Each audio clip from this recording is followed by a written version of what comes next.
দেখে নিই বঙ্গোপসাগরের বর্তমান আবহাওয়ার অবস্থা এবং আমাদের এলাকা বিশেষত পশ্চিমবঙ্গ বা পার্শ্ববর্তী এলাকাগুলোর জন্য সম্ভাব্য প্রভাব।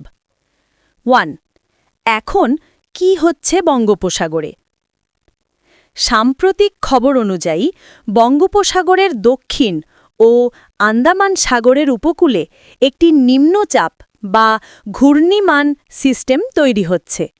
আবহাওয়া দপ্তর ও সংবাদ মাধ্যম জানাচ্ছে আগামী ২৪ থেকে ৪৮ ঘণ্টার মধ্যে এটি গভীর নিম্নচাপ বা ডিপ ডিপ্রেশন হতে পারে।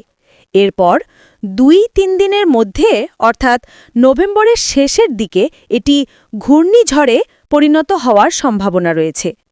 সংবাদ সূত্রে সম্ভাব্য ঘূর্ণিঝড়টির নাম বলা হয়েছে সাইক্লোন সেনিয়ার।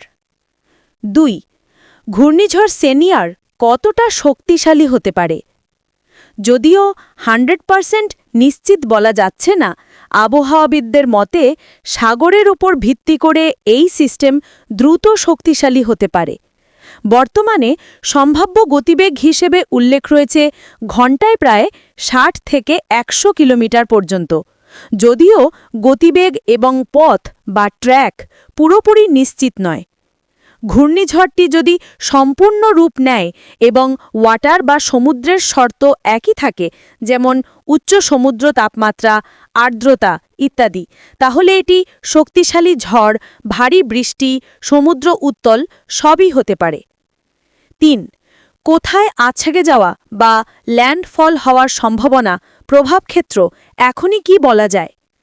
সরকারি পূর্বাভাস অনুযায়ী সম্ভাব্য ল্যান্ডফল হতে পারে ভারতের দক্ষিণাঞ্চলের উপকূল, বিশেষত বিশাখাপত্তনম উপকূলের দিকে।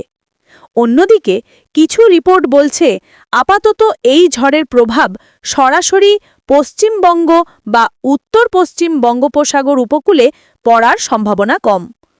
তবে কম সম্ভাবনা মানেই নাই নয়, কারণ বাতাসের দিক, ঘূর্ণায়মান পথ, সমুদ্র তাপমাত্রা এগুলো যে কোনো সময় বদলে যেতে পারে, অর্থাৎ আমাদের অবশ্যই নজর রাখতে হবে। ৪.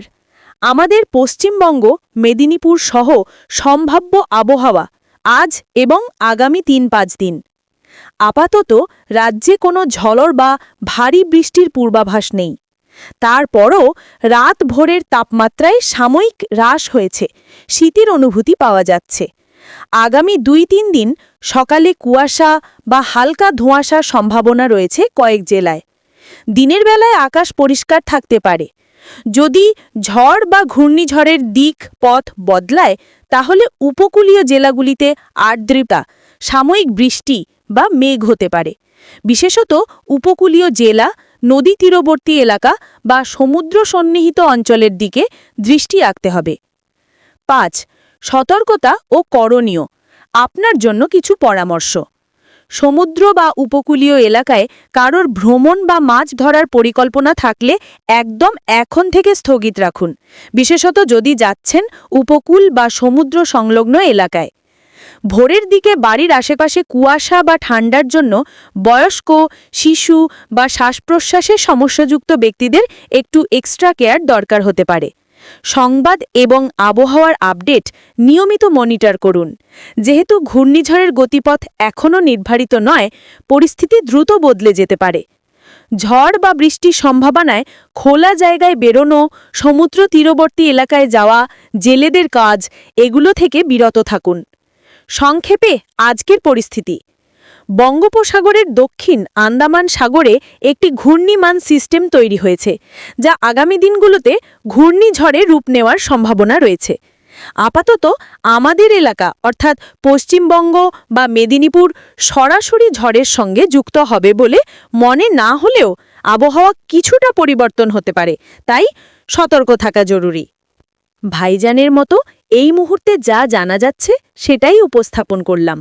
অবশ্যই আমি পরবর্তী ২৪ থেকে ৪৮ ঘণ্টার আপডেট দেখে আপনার জন্য নতুন স্ক্রিপ্ট তৈরি করতে পারি। যদি আপনি চান